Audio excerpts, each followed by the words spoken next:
hoje nós vamos estudar geografia, tá? Vocês vão abrir o livro na página 292, hoje são 22/10, estamos no módulo 4, capítulo 10. E nós vamos estudar sobre as regiões do Brasil. As grandes regiões do Brasil, como uma região é definida, a integração do território brasileiro. Bom, vamos lá. As grandes regiões do Brasil. Como já estudamos, o território brasileiro é composto por 26 estados e o Distrito Federal. O IBGE dividiu o território brasileiro em 5 regiões, como vocês já conhecem: região Norte, Nordeste, Centro-Oeste, Sudeste e a região Sul, né? Para facilitar a administração, para facilitar a coleta e a organização das informações sobre o país. Cada região é composta por estados que representam características semelhantes, como aspectos naturais, tipos de relevo, formações vegetais e clima, que nós até já estudamos. Também sociais, formação e distribuição da população, e econômicos, tipo de atividade econômica desenvolvidos. Então, cada região, né, como eu já falei, tem os seus estados que têm essas características parecidas.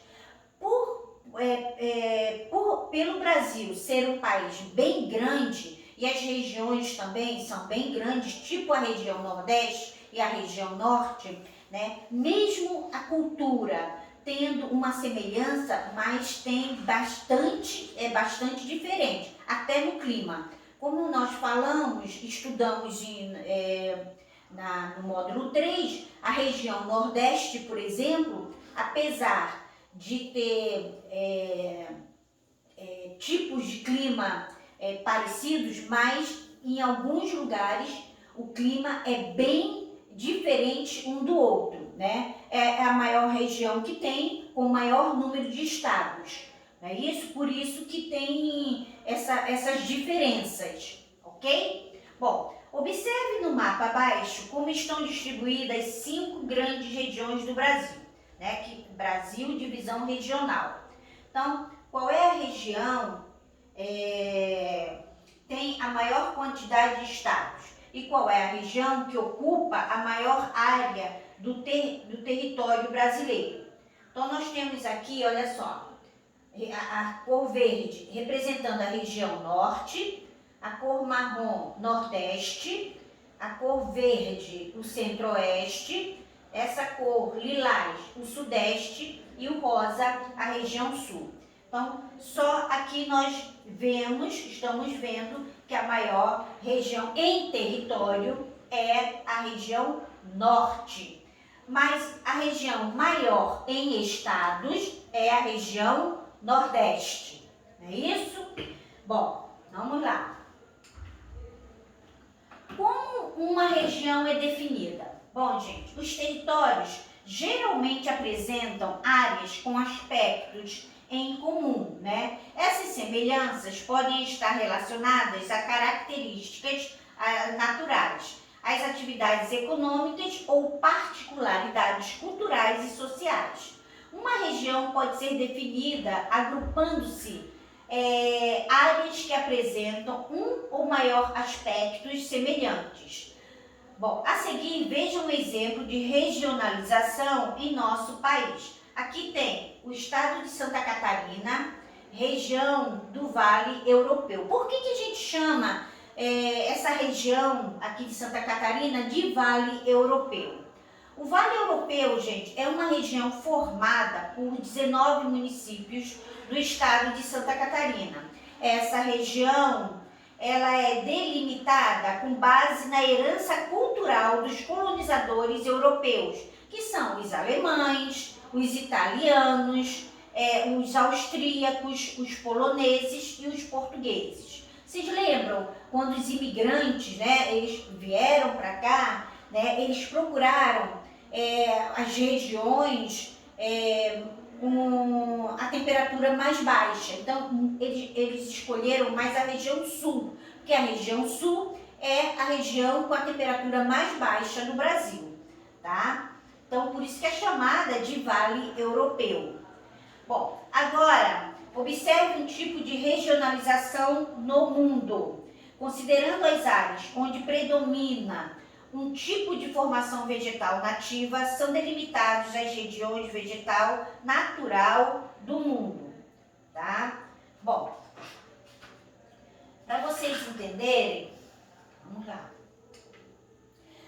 Como é feita a integração do território brasileiro? As diferentes regiões do nosso país estão integradas pelos meios de transporte e de comunicação.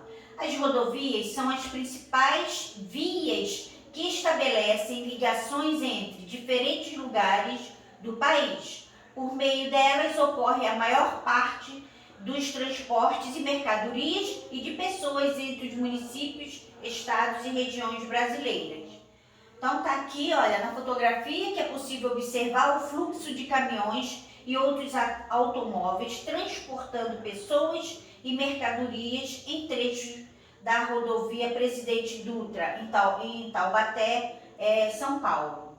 O uso de antenas parabólicas e as transmissões via satélite ampliaram o alcance dos meios de comunicação de massa, como a televisão e o rádio pelo país. O telefone e a internet também têm ampliado a comunicação entre as pessoas, ok? Bom, gente, agora, olha só. Embora o Brasil seja um país com numerosos e extensos rios navegáveis, essa via de transporte é menos utilizada, assim como as ferrovias e as vias aéreas.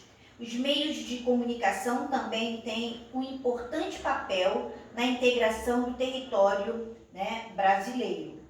O ideal seria se o Brasil investisse mais, no transporte marítimo e no transporte ferroviário. Esse seria o ideal, porque infelizmente as nossas estradas federais elas não são bem conservadas. E os caminhoneiros, que transportam alimentos e outros produtos de um estado para outro, de uma região para outra, eles têm muita dificuldade por causa dessa questão das estradas não serem bem conservadas, tá? Agora, sairia até mais barato se o Brasil investisse mais no transporte ferroviário e também no transporte marítimo, tá bom?